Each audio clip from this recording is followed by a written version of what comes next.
Il n'y a rien de comparable nulle part. C'est un lieu unique sur toute la Méditerranée. Même ailleurs, il y a des bâtiments des ordres militaires qui sont à la fois militaires et religieux, mais pensés comme ça dès le départ. Oui.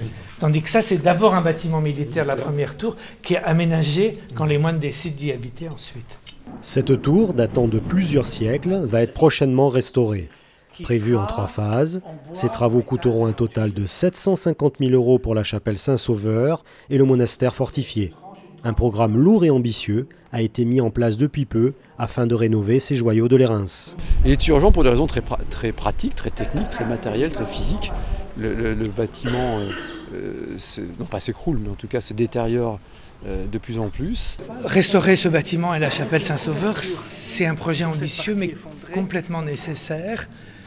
D'une part parce que les bâtiments en ont besoin, mais aussi parce que c'est redonner naissance à notre patrimoine et en faire profiter plus facilement et plus largement. On a programmé des travaux pendant 3 ans, c'est-à-dire en gros de l'automne 2015 à 2018. Peut-être il y aura un petit dépassement, mais on espère qu'en 2018 tout soit terminé.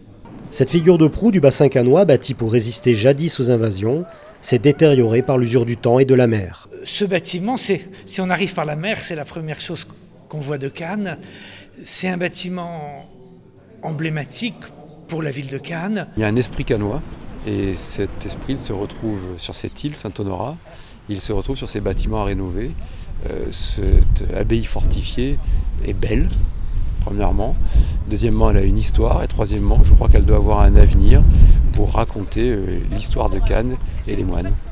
Malgré le programme des travaux organisés par l'abbaye et l'aide apportée par la municipalité de Cannes, l'État et le Conseil général, il restera à trouver d'autres fonds afin que cet édifice vieux de plusieurs siècles retrouve un second souffle pour prolonger un patrimoine cher au cœur des Cannois.